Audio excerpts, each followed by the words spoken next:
Level up के episode 3 के साथ हाजिर हूँ। अभी तक जिसने मेरे चैनल को सब्सक्राइब नहीं किया, चैनल को सब्सक्राइब कर दे, वीडियो को लाइक और शेयर कर दे, शुक्रिया।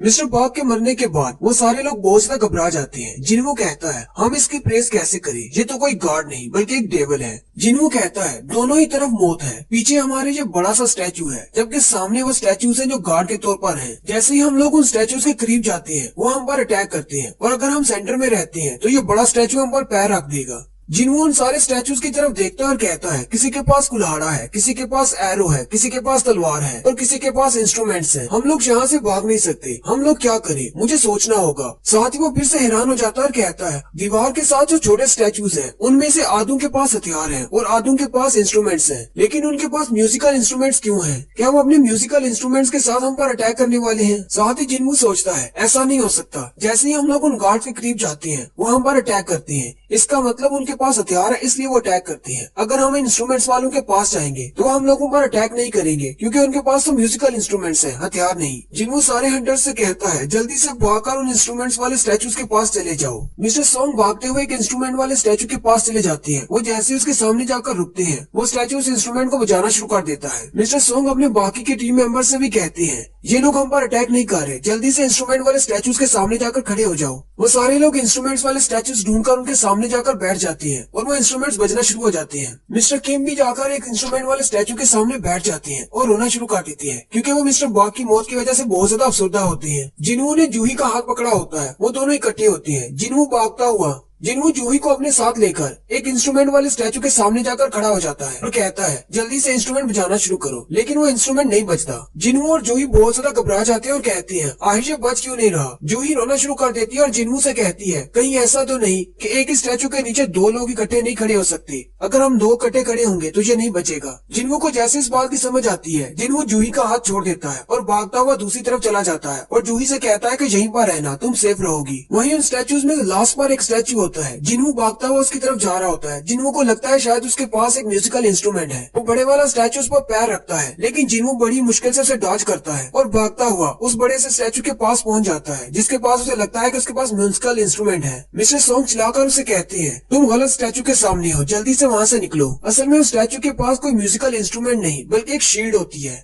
जिन्हों उसके सामने जाकर गिर जाता है और वो स्टैचू अपनी शील्ड के साथ जिन्हों पर अटैक करता है। जिन्हों फिर से रेंगता हुआ दूसरे स्टैचूज की तरफ जाता है और कहता है मुझे इंस्ट्रूमेंट वाला कोई स्टैचू ढूंढना होगा। और साथ ही वो अपने गॉड से कहता है अगर वाकई में कोई गॉड है तो मेरी मदद करो, मुझे कोई ऐसा इंस्ट्रूमेंट वाला स्टैचू दे दो जिससे मेरी जान बच सके। जिन्हों कहता है अभी मैं मौत और जिंदगी के बीच खड़ा हूँ, मेरे हाथ में जिंदगी की डोर है जो कि बिल्कुल टूटने वाली है। लेकिन साथ ही वो रेंगता हुआ एक स्टैचू के सामने पहुंच जाता है। वो स्टैचू वाली औरत गाना गाना शुरू कर देती है, जिसकी वजह से जिन्हों की जान भी बच जाती है। और ये स्टैचू इस कमरे का लास्ट इंस्ट्रूमेंट वाला स्टैचू होता है। उन सारे स्टैचूज के गाना गाने के बाद उनकी दूसरी कमेंडमेंट पूरी हो जाती है और वो बहुत स्टैचू वहीं पर रुक जाता है। जूही भागती हुई जिन्हों के पास आती है और उसे पूछती है क्या तुम ठीक हो, लेकिन जैसे जूही उसके करीब आती है वो अपने मुंह पर हाथ रखकर रोना शुरू कर देती है, क्योंकि लास्ट शील्ड के अटैक की वजह से जिन्हों का एक पाँव कटकर अलग हो जाता है। जूही वहीं पर खड़ी रोना शुरू कर देती है। जूही जल्दी से उसकी कटी हुई टांग के पास बैठ जाती है और उसे अपनी मैजिकल पावर से हील करने की कोशिश करती है। जिन्हों जूही से कहता है तुम्हें ये सब करने की जरूरत नहीं, तुम मुझे हील नहीं कर पाओगी। जूही उसे कहती है आराम से बैठे रहो, मुझे कोशिश करने दो। जूही अपनी बहुत ज्यादा मैजिकल पावर इस्तेमाल कर लेती है, जिसकी वजह से उसके नाक और मुंह से भी खून बहना शुरू हो जाता है। मिस्टर सॉन्ग और बाकी के हंटर्स जूही के लिए परेशान होते हैं और कहते हैं क्या ये बिल्कुल ठीक है? खैर हमें इस बात की खुशी है कि जिन्हों भी बच गया। मिस्टर किम कहते हैं हम लोग यहाँ पर 17 लोग आए थे और हम में से सिर्फ 6 लोग जिंदा बचे हैं और उनमें से 2 बहुत ज्यादा जख्मी है। मिस्टर सॉन्ग का हाथ कट गया है और मिस्टर जिन्हों की टांग कट गई है। मिस्टर किम मिस्टर सॉन्ग से कहते हैं ये तो बहुत बुरा हुआ कि आपका हाथ कट गया, लेकिन ये सब कुछ आपकी गलती की वजह से हुआ है। टीम लीडर के तौर पर आपने गलत फैसला किया, हम सब कुछ यहाँ पर लेकर आए, यहाँ से बाहर निकलते ही आपको सजा दी जाएगी। उसी वक्त वो बोस स्टैचू फिर से हिलना शुरू हो जाता है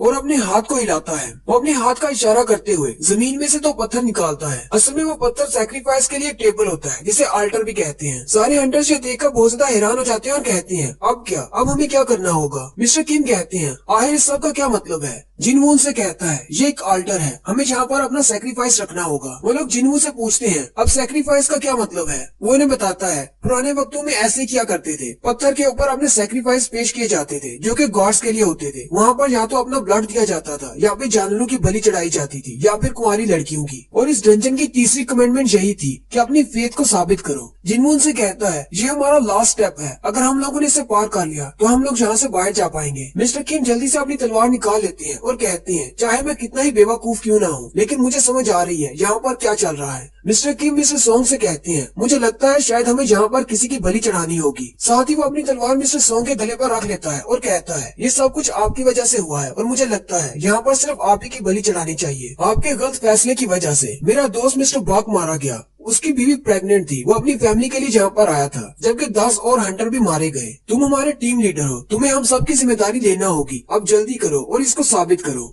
जिनको मिस्टर किम से कहता है आप ये बिल्कुल भी ठीक नहीं कर रहे। मिस्टर किम उसे कहते हैं तुम अपनी बकवास बंद करो, मुझे यहाँ पर मरना नहीं है। मिस्टर सोंग किम से कहते हैं तुम बिल्कुल ठीक कह रहे हो, मुझे तुम सबकी जिम्मेदारी लेना होगी। अपनी तलवार को हटा लो, मैं अपनी मर्जी से ये सब कुछ करना चाहूंगा, मैं तुम लोगों के लिए अपनी बलि जरूर दूंगा। जिन्हो चिल्लाकर उनसे कहता है लेकिन ये मिस्टर सोंग की गलती कैसे हो सकती है, हम सब लोगों ने वोट दिया था, उसी के बाद हम लोग यहाँ पर आए हैं। मिस्टर सोंग चलते हुए सीधे उस पत्थर के पास चले जाते हैं। जैसे ही वो उस पत्थर के पास जाकर खड़े होते हैं, उनके वहाँ पर जाने से एक रेड फायर जलती है। मिस्टर किम कहते हैं अब क्या होने वाला है। मिस्टर सोंग जिन्हो से कहते हैं मैं यहाँ पर आ गया, अब मुझे क्या करना होगा। जिन्हो सोचना शुरू कर देता है और कहता है इसके वहाँ पर जाने से एक रेड फ्लेम जली है, इसका मतलब क्या है, क्या इसे सेक्रीफाइस नहीं चाहिए। साथ ही वो बाकी हंटर से कहता है क्या कोई मेरी मदद करेगा, मुझे भी उस आल्टर पर जाना है। 2 हंटर्स आगे बढ़ते हैं और जिन्हो को पकड़ लेते हैं और उसे उठाते हुए सहारा देते हैं और कहते हैं तुम्हारा मतलब क्या है। जिन्हो उनसे कहता है मुझे भी वहाँ पर लेकर जाओ, मुझे लगता है कि हमें वहाँ पर कोई नुकसान नहीं होगा।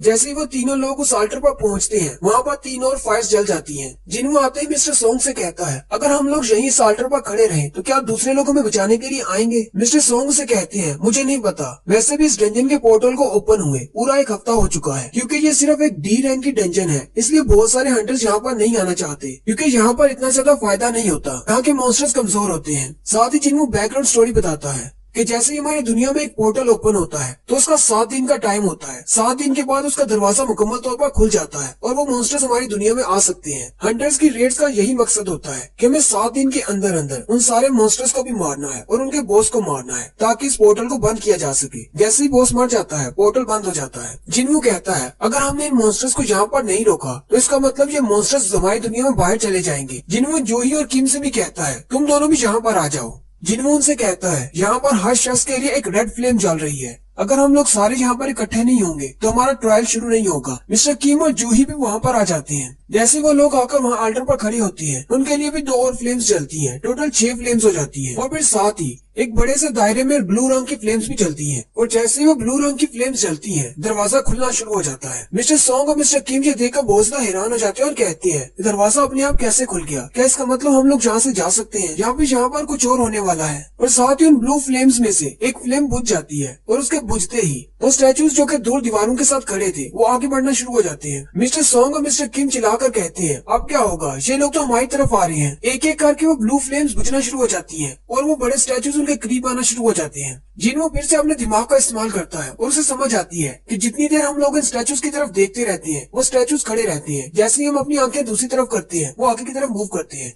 जिन्हो जूही से कहता है जल्दी से अपनी आंखें खोलो, तुम आंखें बंद करती हो तो वो आगे बढ़ते हैं। मिस्टर किम उसे कहते हैं क्या तुम ऐसा कहना चाहते हो कि बचपन में जो हम गेम खेला करते थे कि जैसे ही हम अपनी आंखें बंद करेंगे तो प्लेयर आगे बढ़ जाएगा, इसका मतलब हमें अपनी आंखें बंद नहीं करनी, हमें सिर्फ इन स्टैचूज की तरफ देखते रहना है। वो स्टैचूज जैसे ही उनके करीब बढ़ रहे होते हैं, उनमें से एक हंटर लड़की चिल्लाते हुए वहाँ से भागना शुरू कर देती है और दरवाजे की तरफ जाती है। जैसे वो लड़की आल्टर को छोड़ती है उसके नाम की फ्लेम बुझ जाती है, लेकिन वो लड़की भागती हुई दरवाजे से बाहर चली जाती है। मिस्टर किम बहुत ज्यादा हैरान हो जाते हैं और कहते हैं इससे तो कुछ भी नहीं हुआ, ये तो यहाँ से बाहर चली गई। मिस्टर सोंग भी कहते हैं ये कैसे हो गया, वो तो दरवाजे से जिंदा बाहर चली गई, एक बंदे के कम होने से सिर्फ दरवाजा थोड़ा सा बंद हुआ है। जिन्हों सोचते हुए कहता है आखिर इस सब का क्या मतलब हो सकता है। जैसे ही हम 6 लोग इस आल्टर पर खड़े हुए, 6 के लिए एक एक रेड फ्लेम चली, एक ब्लू फ्लेम्स थी, लेकिन ब्लू फ्लेम्स अपने आप ही खत्म होना शुरू हो गई। जैसे एक हंटर दरवाजे से बाहर चली गई, उसके नाम की रेड फ्लेम खत्म हो गई, जिसकी वजह से दरवाजा थोड़ा सा बंद हो गया। क्या ये दरवाजे का खुलना एक ट्रैप हो सकता है? सबसे पहले हमने लॉर्ड की पूजा की, उसके बाद हमने उसकी प्रेस की।